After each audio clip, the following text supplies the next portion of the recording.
So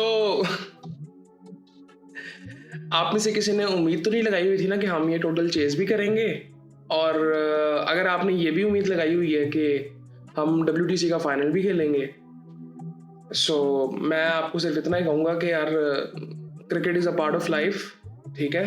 as a viewer भी, और अगर आप क्रिकेट खेलते भी हैं, बहुत सी चीज़ें हैं दुनिया में करने के लिए।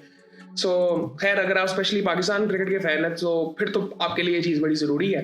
खैर, आज हुआ क्या है, पहले उसकी बात करते हैं, फिर ओवरऑल ज़रा टेस्ट को देखते हैं। हमने हमने नहीं उनको आउट किया बेसिकली। उनके पास कल लीड थी काफ़ी, और मैं कहूँगा कि बड़े दलेर थे बांग्लादेशी, कि जिन्होंने आई थिंक 260-70 का टारगेट था और वो दे दिया पाकिस्तान को कि लो चेस करो। कल मेरे ख्याल से सलमान आगा ने कहा भी था कि अगर इन्होंने हमें 260-70 का टारगेट दिया तो हम वो चेस करने की तरफ जाएंगे, और हमने चेस कर ली है। अच्छा, अगर आपने मैच देखा है ना, और अगर आप थोड़ा सा क्रिकेट को समझते हैं, तो फिर आपको एक चीज का अंदाजा हो जाना चाहिए, ये डिफरेंस बैटिंग का नहीं था। बैटिंग में भी कोई हमारी मेरिट की टीम नहीं खेल रही। ये डिफरेंस जो था ना, वो बॉलिंग का था। आज जो हमने इनको आउट किए हैं ना, वो हमने इनको आउट नहीं किए, वो आउट हो के गए हैं। ये आपको ये समझना पड़ेगा यहाँ पे थोड़ा सा। सो खैर, यहाँ पे अगर थोड़ा सा पहले देखें, नजमुल हुसैन शांतु जो खड़े हुए थे, नजमुल हुसैन शांतु जो इनके कप्तान भी हैं, वो दूसरा शो भी करने लगे थे। पहली इनिंग में भी उन्होंने शो किया था, 87 रन उन्होंने बनाए। एयर स्पिनर्स को थोड़ी हेल्प मिलनी शुरू हुई थी आज के दिन। और मैं आपको एक चीज़ यहाँ पे बता दूं कि हम टॉस जीते थे इस मैच में, ग्रीन विकेट थी, और हमने बॉलिंग का फैसला भी किया था। तो टेस्ट मैचेस में जनरली टॉस जीत के आप कहते हो कि अब मैच के मैं अंदर हूँ। आपने अगर एशेस देखे होंगे तो वहाँ पे आपको ये चीज़ नज़र आई होगी। आपने अगर पाकिस्तान की होम क्रिकेट देखी होगी पिछले कुछ सालों में, वहाँ पे भी आपको जनरली हर जगह पे जहाँ पे टेस्ट क्रिकेट होती है, वहाँ पे आपने देखा होगा कि टॉस का एडवांटेज टीम लेने की कोशिश करती है, और एक कॉन्फिडेंस उनमें होता है उस चीज़ का। सो यहाँ पे हम टॉस जीते थे, और आज हम जिंदगी का पहला टेस्ट मैच होम ग्राउंड पे जीते हैं। बांग्लादेश में बेसिकली हारे हैं। बांग्लादेश हमसे पहली दफ़ा बांग्लादेश के अंदर मैच जीता है। हमारे मुल्क में आके तो उन्होंने हमें वाइट वॉश कर दिया था। सो खैर, ये हमने रिकॉर्ड बना दी है। अब और मैं आपको एक और चीज़ बताऊं, ये जो डिफरेंस आप देख रहे हैं ना, ये बॉलिंग का, पाकिस्तान की और बांग्लादेश की बॉलिंग का डिफरेंस चेक करें आप, कितना ज़्यादा है। बैटिंग में भी आप अगर कहेंगे ना, बैटिंग भी कोई मेरिट में नहीं है। खैर, जल्दी से यहाँ पे बात करते हैं। उन्होंने खैर वो विकेट देने जा रहे थे, उनका एक जेन था कि हमने इतना टारगेट देना है, तो वो उन्होंने 240 पे नो आउट हुए उनके, उन्होंने डिक्लेयर कर दी। सो उसके बाद अब बॉलिंग की जरा बात करें, जो इसकी ज़रूरत बिल्कुल भी नहीं है आई थिंक करने की। शाहीन शाह अफरीदी 16 ओवरों में 54 रन, 2 आउट, नहाया। इसकी तीनों फॉर्मेट में जगह नहीं बनती, बड़ी सीधी सी बात है। लेकिन इसको बाहर कोई नहीं कर सकता, इसको बाहर कोई नहीं कर सकता, ये आपको समझना पड़ेगा। मोहम्मद अब्बास 14 ओवरों में 35 रन, 1 आउट। हसन अली तकरीबन 18 ओवर्स, 52 रन, 3 आउट। आगा 5 ओवरों में 18। नुमान अली 18 ओवरों में 76, 3 आउट उसने किए। तो यहाँ से आप अंदाज़ा लगा लेंगे स्पिनर्स को हेल्प मिलनी शुरू हो गई थी। उसके बाद पाकिस्तान बैटिंग के लिए आता है, तो पाकिस्तान की तरफ से इमामुल हक ने तो बई हाथ खड़े कर लिए थे। उन्होंने तो आई थिंक पिछले पहली इनिंग में 35 रन जो उन्होंने मुश्किल से कर लिए थे। वो दूसरी इनिंग में थोड़ा सा प्रेशर आ गया था, तो वो उन्होंने हाथ खड़े करके, वो जिस तरह से वो आउट हो गया ना, वैसे अंदर से सोच के आया था कि मैं आउट होने आ रहा हूँ, सिर्फ वो ऐसे लगा मुझे। सो अजान अवैस और अब्दुल्ला फजल पे फिर बात आ गई थी। वो थोड़ी देर बेचारे खड़े रहे, दोनों डेब्यूटेंट्स थे। ये पहली इनिंग में भी जो हमने रन्स किए हैं वो इनकी वजह से ही रन्स किए हैं। एक पार्टनरशिप सिर्फ 50-50 रन उन्होंने बनाए थे, आगा और रिजवान ने।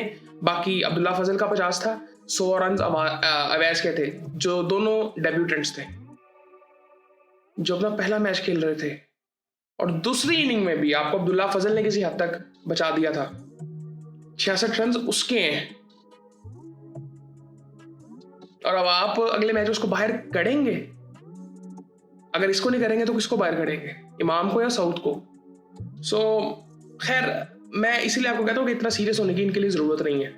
ठीक है, आपको कोई विजन नहीं है हमारा, कोई विजन नहीं है, हमारी क्रिकेट का कोई विजन नहीं है। आपने पीएसएल देखा, बहुत मजा आया उसमें, जो प्रोफेशनलिज्म, जिस तरह का घटिया प्रोफेशनलिज्म नजर आया हमें, जिस तरह के लोग हैं इस निजाम को चलाने के लिए, कोई विजन ही नहीं है क्रिकेट का। अभी टेस्ट क्रिकेट की मेरिट की टीम कामरान गुलाम कहां पे है? मीर हमजा क्यों नहीं खेल रहा? खुरम शहजाद बाहर क्यों बैठा हुआ है? खुरम शहजाद, मीर हमजा, ये पहली चॉइस होनी चाहिए टेस्ट मैचेस में हमारे लिए। या आकिब जवेद वगैरह, ये जो 150 में बॉलिंग कर रहे थे, ये इससे पहले भी इन्होंने परफॉर्म किया था, वो टीम में क्यों नहीं आ पा रहा?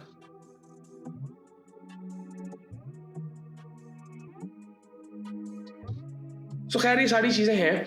और 66 रन जिसने बनाए, आगा ऊपर आ गया था, 26 रन उसने बनाए।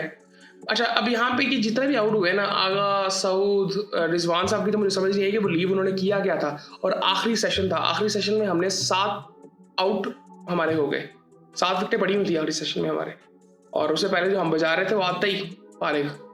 सो रिजवान की मेरी बात समझ नहीं है, रिजवान कीपिंग भी कोई इतनी खास नहीं कर रहा। सो रिजवान, मुझे लग रहा है इसके साथ फिर वो इशू शुरू हो गया मेंटली, इसके जहन में अभी भी वो पिंडी वाले सीन पीएसएल चल रहा है। और जो ये बातें भी इंटरव्यूज देते हैं ना, आई थिंक इनको बहुत सोच समझ के इंटरव्यूज देने चाहिए, जिस तरह की ये बातें कर देते हैं मीडिया पे आके। सो खैर क्या बात करूँ, 163 पे टीम ऑल आउट हो गई है। और बॉलिंग की अगर उनकी बात करें तो 5 आउट नहीद राना ने किए 5वें दिन। 2 आउट किए हैं जी तैजुल इस्लाम ने, 2 आउट किए हैं तस्कीन अहमद ने, 1 आउट किया है मेहदी हसन मेराज ने। अब ये जो नहीद राना ने 5 आउट किए हैं ना, उसने आपको पल्ले लगने नहीं दिया। ये पूरी टीम जो आपकी खड़ी हुई है ना, यहाँ पे देख लें, मैं आपको बता देता हूँ। अजान अवैस, इमामुल हक, अब्दुल्ला, शान, सलमान, सऊद। और शान की तो मैं बात की नहीं यार। अब शान को बॉल तो बड़ा अच्छा पड़ गया था दोनों इनिंग में, मतलब ये नहीं कह सकते कि वो बहुत ही आई थिंक उसने किया, लेकिन भाई रन्स तो करने हैं ना।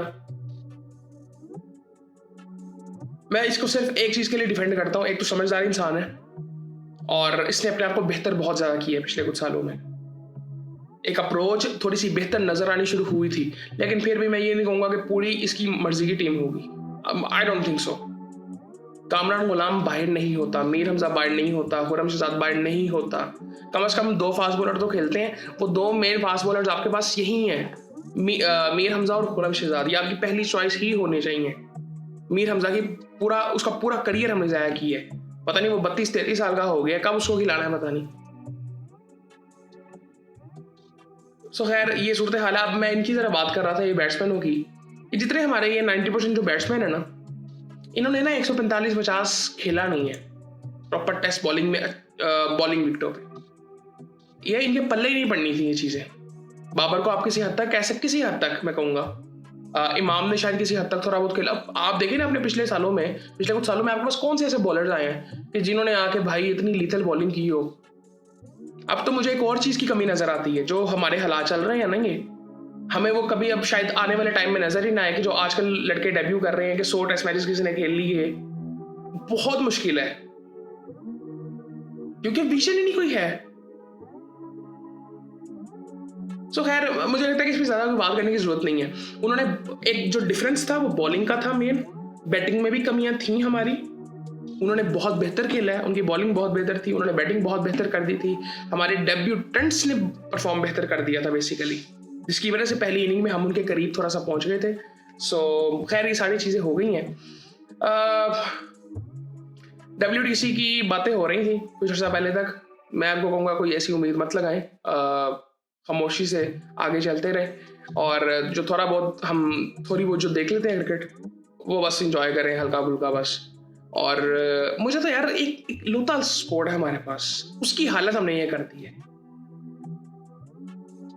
और उसमें आपको हैरान होने की जरूरत नहीं है। आप अगर जनरली देखें ना कि हमारे यहाँ पे चीजें चलती किस तरह से हैं, तो फिर आपको हैरानगी नहीं होगी। अगर आप सिर्फ क्रिकेट देखते हैं तो फिर आपको शायद थोड़ी सी हैरानगी हो रही हो, या अगर आपने अभी क्रिकेट देखनी शुरू की है और आपको लग रहा हो कि यार ये क्या कर रहे हो भाई, नहीं ये अभी जो ये अवैस वगैरह ने स्कोर कर दी है, इनको अभी सिस्टम की हवा लगी नहीं है।